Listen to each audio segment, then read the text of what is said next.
नमस्कार साथियों, नवक्रांति मीडिया में आपका स्वागत है। मैं हूं संदीप शर्मा। दिल्ली का सियासी पारा चढ़ने वाला है। दिल्ली में दीपावली पर तो पटाखे चलेंगे ही, लेकिन दीपावली के बाद भी पटाखे चलते हुए नजर आएंगे। आपको पटाखों की आवाज भी बीच बीच में सुनाई दे रही होगी। दरअसल मैं ये इसलिए कह रहा हूं क्योंकि दिल्ली नगर निगम के उपचुनावों की घोषणा होने वाली है। ऐसा माना जा रहा है कि ये दीपावली निकलने के बाद राज्य चुनाव आयोग दिल्ली में उपचुनावों की घोषणा कर सकता है और दिल्ली नगर निगम के ये बाई इलेक्शंस, एमसीडी के ये बाई इलेक्शंस जो हैं, इसके जो है वो नवंबर माह में तीसरे या चौथे सप्ताह में चुनावों की तारीख जो है वो घोषित की जा सकती है। ऐसा हमें जानकारी मिल रही है क्योंकि राज्य चुनाव आयोग ने तमाम जो जिला अधिकारी हैं उनको तलब किया है कि वो इसकी जानकारी अपने पोलिंग स्टेशंस की और पूरी की पूरी जानकारी जो है वो हमें मुहैया करवाएं। और इससे पहले भी राज्य चुनाव आयोग जो है वो समीक्षा बैठक जो है इसको लेकर, चुनावों को लेकर तमाम विभागों के साथ जो है वो कर रहा है। अंदर खाते काफी दिनों से राज्य चुनाव आयोग, इलेक्शन कमीशन ऑफ दिल्ली जो है, दिल्ली इलेक्शन कमीशन जो है वो इसकी तैयारी कर रहा है। इसको लेकर अलग अलग विभागों से, दिल्ली पुलिस से के साथ में और एमसीडी के साथ में और तमाम जो विभाग हैं उनके साथ में जो है उनकी बैठकें लगातार चल रही हैं और अब उन्होंने ये जानकारी मांगी है और इस जानकारी को जो है मुहैया करवाने के लिए कहा है। वहीं अगर हम बात करें तो इसी बीच अब सियासी दलों में, पॉलिटिकल पार्टीज में भी इसको लेकर तैयारियां शुरू हो चुकी हैं।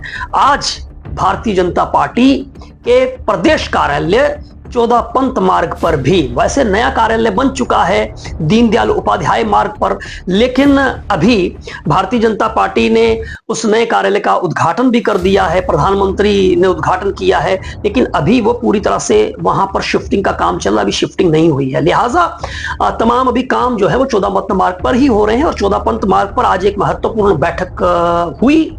इसमें दिल्ली नगर निगम को लेकर तमाम जो आला नेता है भारतीय जनता पार्टी दिल्ली प्रदेश के, वो इस बैठक के अंदर शामिल हुए। इस बैठक में इसको लेकर जो है वो चर्चा हुई। अब यह जानना जरूरी है कि भाई दिल्ली नगर निगम की 12 सीटों पर उपचुनाव होने जा रहे हैं, बाई इलेक्शंस होने जा रहे हैं 12 सीट पर। इन 12 सीटों की हम बात कर रहे हैं तो ये 12 सीटों पर उपचुनाव क्यों होने जा रहे हैं? दरअसल मैं बता दूं कि अभी जो हाल ही में दिल्ली विधानसभा चुनाव हुए हैं तो इन 12 में से 11 सदस्य जो हैं वो दिल्ली विधानसभा में पहुंच चुके हैं, यानी कि माननीय विधायक बन चुके हैं। और इन माननीय विधायकों में एक जो है दिल्ली की माननीय जो है मुख्यमंत्री रेखा गुप्ता है, शालीमार बाग बी से। तो ये भी पहले निगम पार्षदा थी, शालीमार बाग से उन्होंने चुनाव जीता, वंदना कुमारी आम आदमी पार्टी की प्रत्याशी को हराया और वो दिल्ली की मुख्यमंत्री के पद पर अब जो है वो काबिज हैं, सत्तानशीन हैं। और अब बात की जाए कि 12 में से ये हमने बताया कि 11 जो है वो निगम पार्षद विधायक बन गए। अब एक निगम पार्षद दिल्ली का माननीय सांसद है, दिल्ली का माननीय सांसद नहीं, दिल्ली की माननीय सांसद हैं। बात कमलजीत सहरावत की कर रहा हूं, वो द्वारका से, Dwarka B, I think Dwarka B से जो है वो निगम पार्षदा थी और वो लोकसभा चुनाव में पार्टी ने उनको दक्षिण दिल्ली से अपना प्रत्याशी बनाया और वो दक्षिण दिल्ली से सांसद बनकर अब वो देश के सबसे बड़े लोकतांत्रिक संस्था की बात करें तो लोकसभा की सदस्य हैं। तो ये तो 12 सीटों की बात रही। अब 12 सीटों में मैं बता दूं कि 12 सीटों पर 9 सीटों पर भारतीय जनता पार्टी ने अपना परचम लहराया था और 3 सीटों पर झंडा गाड़ा था आम आदमी पार्टी ने। अब दिल्ली नगर निगम का सियासी समीकरण बहुत जल्द बदलने जा रहा है। ये सब ठीक ठाक रहता है, चुनाव सही ढंग से ये दीपावली के बाद अगर घोषित हो जाते हैं, चुनाव हो जाते हैं, जिसकी एक लंबे समय से प्रतीक्षा की जा रही थी कि भैया उपचुनाव कब होंगे, बाई इलेक्शंस कब होंगे, क्योंकि बाई इलेक्शंस की वजह जो है, बाई इलेक्शन ना होने की वजह से इन इलाकों में रहने वाले जो लोग हैं वो बिना निगम पार्षद के अपने आप को, कि बहुत सारे काम जो है निगम पार्षद को करने होते हैं। सड़क की सफाई करनी होती है, सड़कों का रख रखाव करना होता है, बिजली का इसके साथ साथ में जो है रोशनी का इंतजाम करना होता है, साफ सफाई की व्यवस्था करनी होती है। बहुत सारे काम जो हैं वो दिल्ली नगर निगम के पार्षद के होते हैं, और किसी भी इलाके का जो भी व्यक्ति होता है उसके लिए सबसे इजीली अप्रोचेबल जो होता है वो निगम पार्षद होता है। तो ये काफी दिनों से इन जो वार्ड हैं दिल्ली के अंदर 250 वार्ड हैं, तो 250 वार्ड में से इन 12 वार्ड्स में तो निगम पार्षद नहीं था, और उसकी वजह से यहाँ के निगम पार्षद न होने की वजह से यहाँ के लोगों को जो है परेशानी का सामना करना पड़ रहा था। हालांकि यही निगम पार्षद अपने अपने इलाके के अंदर जो हैं वो विधायक बन गए हैं, लेकिन विधायक का काम अलग है, निगम पार्षद का काम अलग है। लिहाजा अब ये समस्या जो है वो दूर हो जाएगी। वहीं अब मैंने ये बात कही है कि दिल्ली नगर निगम का जो समीकरण है वो भी बदलता हुआ आपको नजर आएगा। वजह यह है कि वैसे तो दिल्ली नगर निगम में सत्ता जो है वो आम आदमी पार्टी के पास आई थी पिछले चुनावों में, लेकिन आम आदमी पार्टी उस सत्ता को संभाल नहीं सकी और उसने बड़े आराम से एक तश्तरी में परोस कर ये सत्ता भारतीय जनता पार्टी को दे दी कि भैया हमारे बस की बात नहीं है, आप संभालिए। यानी कि एक एक एक करके आम आदमी पार्टी जो सत्ताधारी पार्टी थी उनके कई निगम पार्षद जो हैं वो भारतीय जनता पार्टी में शामिल हो गए। वहीं आम आदमी पार्टी में टूट फूट भी हो गई, और इसी आम आदमी पार्टी में से एक निकलकर एक और पार्टी बनी इंद्रप्रस्थ विकास पार्टी। इस इंद्रप्रस्थ विकास पार्टी के मुखिया मुकेश गोयल हैं, और मुकेश गोयल जो हैं उनके पास ये माना जाए कि उनके पास 16 निगम पार्षद उनके पास हैं, और कांग्रेस पार्टी के पास 8 निगम पार्षद हैं। इसी तरह से आम आदमी पार्टी के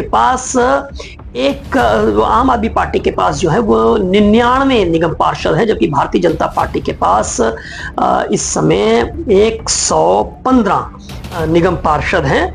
तो ये स्थिति है। अब बात थोड़ा सा ये भी कर ले कि भाई ये 12 सीटें हैं कौन सी। एक सीट के बारे में तो मैं बता चुका हूं आपको कि एक सीट शालीमार बाग की है जिसमें कमलजीत सहरावत मुख्यमंत्री बन गई, और एक सीट हमने बताई आपको द्वारका की, द्वारका बी, जिसमें कमलजीत सहरावत जो है वो बन गई सांसद बन गई, और रेखा गुप्ता जो है वो बन गई निगम पार्षद से विधायक, और विधायक से मुख्यमंत्री।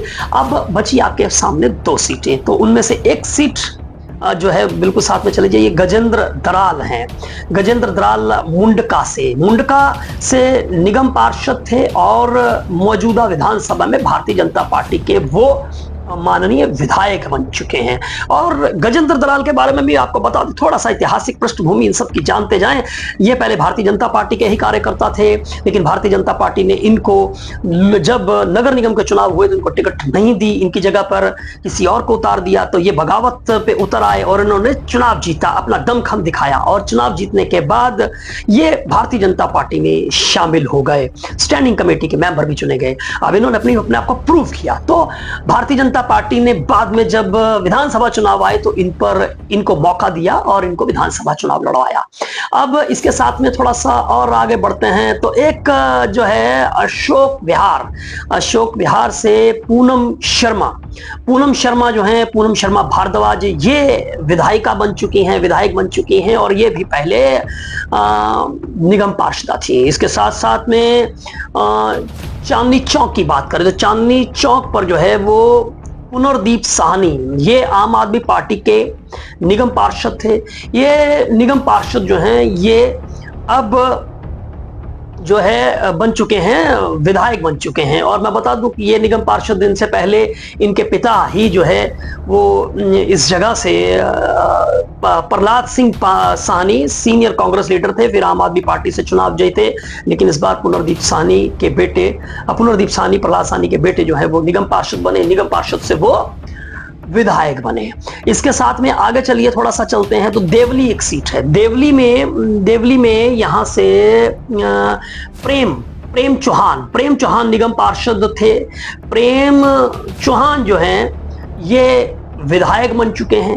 तो ये एक है। इसके साथ साथ में कुछ और नाम भी हम आपको बता दें। हाँ, संगम विहार चलिए, तो संगम विहार में चौधरी साहब जो हैं यहाँ पर बने हैं। मैं आपको बता दूं, इनकी लिस्ट एक बार पढ़ ही ली जाए तो ज़्यादा बेटर है।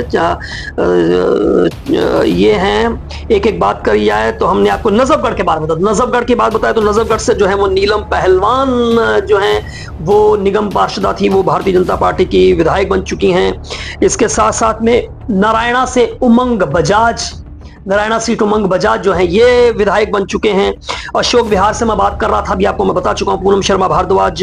पटपड़गंज से बड़े चर्चित नाम है रवि नेगी अक्सर जो हैं आप देख सकते हैं कि पटपड़गंज एरिया के अंदर अपने विवादित कई मुद्दे जो हैं वो उठाते रहते हैं। कई बार वो दुकानों पर भी जाते हैं और कहते हैं कि भैया वो पेटीएम और उसमें अपना नाम अपने दुकान पर, यानी कि उत्तर प्रदेश की तर्ज पर जो है वो पटपड़गंज के अंदर जो है वो राजनीति जो है वो करते हुए नजर आते हैं। काफी दबंग हैं, काफी तेज तरार हैं, युवा हैं। और ग्रेटर कैलाश से जो हैं वो विधायक बन चुकी हैं शिखा रॉय जो हैं वो भारतीय जनता पार्टी की वरिष्ठ नेत्री हैं और भारतीय जनता पार्टी की मौजूदा विधायक हैं। इससे पहले वो निगम पार्षदा रही। संगम विहार की हम बात करते हैं, संगम विहार से जो है वो चंदन चौधरी पहली बार निगम पार्षद बने थे और पार्टी ने उन पर भरोसा जताया और उनको संगम विहार वहां से उनको विधायक का टिकट दिया और वो जीत कर भी आए।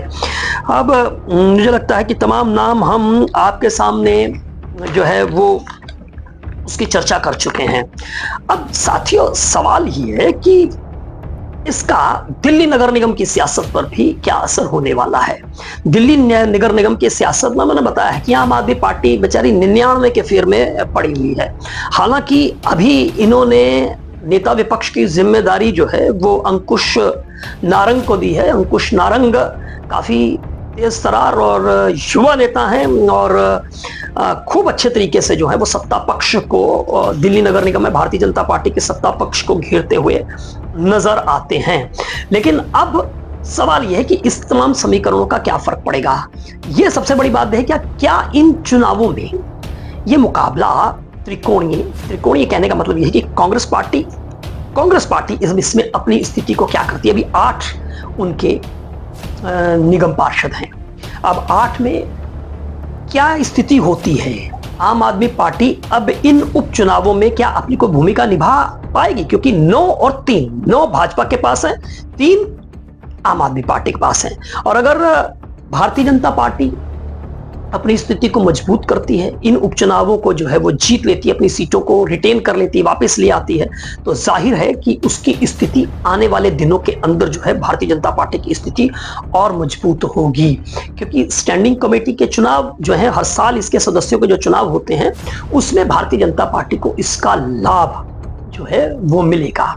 वहीं अगर आम आदमी पार्टी इन उपचुनावों में भारतीय जनता पार्टी को नुकसान पहुंचा पाती है तो इसका भी एक मैसेज जाएगा, क्योंकि अब दिल्ली में ट्रिपल इंजन की सरकार है।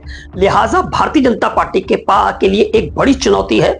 भारतीय जनता पार्टी के लिए एक नाक की लड़ाई है। वैसे उपचुनाव अक्सर सत्ताधारी पार्टियां जीता करती हैं और लोगों का भी रुझान रहता है कि भाई सत्ता में जो पार्टी बैठी है उसके साथ में। लेकिन अब क्या स्थिति बनती है, वहीं अब इसमें यह भी देखना है कि एक नया खिलाड़ी जो है मुकेश गोयल, अगर बात करें मुकेश गोयल की तो मुकेश गोयल जो है वो दिल्ली नगर निगम के सबसे पुराने नेताओं में से गिने जाते हैं और पुराने खिलाड़ी हैं दिल्ली नगर निगम की सत्ता के। और अभी हाल ही में वो आम आदमी पार्टी से राजकुमार भाटिया जो कि विधायक आदर्श नगर से चुने गए हैं, उनके खिलाफ वो चुनाव लड़े थे और उनको शिकस्त का सामना करना पड़ा था। अब इससे पिछली बार वो कांग्रेस पार्टी से भी चुनाव लड़े थे, क्योंकि कांग्रेस पार्टी के बड़े नेता रहे। आम आदमी पार्टी में, आम आदमी पार्टी से उनकी दाल जो है वो ज्यादा समय तक नहीं जो है गली, और वो उन्होंने अपना एक अलग प्लेटफॉर्म बना लिया। अब इंद्रप्रस्थ विकास पार्टी में ये एक पुराना खिलाड़ी जो मुकेश गोयल हैं, वो अपनी क्या भूमिका निभाते हैं, ये देखने वाली बात होगी। क्या वो चुनाव लड़ेंगे, ये देखना होगा। और क्या उस हिसाब से मुकाबला ये त्रिकोणीय की जगह पर चिकोणीय भी हो सकता है। लेकिन चूंकि अभी स्थिति जो है, मुकेश गोयल जो है वो एक मजे हुए खिलाड़ी की तरह बड़ा सोच समझ के अपना जो है वो कदम रखते हैं, लिहाजा वो देखेंगे कि उसे सियासी समीकरणों में उन्हें कहाँ क्या नफा नुकसान होता है, उसके हिसाब से वो फैसला लेंगे। बहरहाल ये एक ओवरऑल एक अपडेट है। और जैसा कि मैंने बताया है कि आज भारतीय जनता पार्टी के कार्यालय में एक अहम बैठक हुई। तमाम बैठक के अंदर ये बड़े नेता, जिसमें शिखा रॉय भी थी, पूनम शर्मा भी थी, रवि नेगी भी थे, और इसके साथ साथ में जयप्रकाश जेपी पुराने नेता हैं वो भी थे। ये तमाम लोग आज दोपहर बाद जो है वो पार्टी में बैठक हुई, और इसको लेकर जो है पार्टी में चर्चा हुई कि किस तरह से पार्टी जो है इन चुनावों के अंदर पार्टी की क्या स्ट्रेटेजी होगी। वैसे तो भारतीय जनता पार्टी एक ऐसी पार्टी है जो हमेशा ही चुनावी मोड में रहती है। ये 24/7, अब जब से कल्चर भारतीय जनता पार्टी में पिछले कुछ सालों से कल्चर बदला है, 11 दशक से, जब से नरेंद्र मोदी देश की सत्ता पर विराजमान हुए हैं और अमित शाह जो है इन सबको देख रहे हैं, तो दिल्ली की सियासत ही नहीं देश की सियासत बदली है। तो भारतीय जनता पार्टी हमेशा चुनावों में जुटी रहती है। तो इस तरह की बैठकें तमाम पॉलिटिकल पार्टीज में अब जो है वो आपको दिखाई देंगी, और इससे संबंधित जो भी खबरें होंगी वो हम आप तक पहुंचाएंगे। आप अपनी इस पर क्या राय रखते हैं हमें कमेंट बॉक्स में जरूर बताएं, और अगर आपने हमारे चैनल को सब्सक्राइब नहीं किया है तो सब्सक्राइब जरूर कर लें। नमस्कार।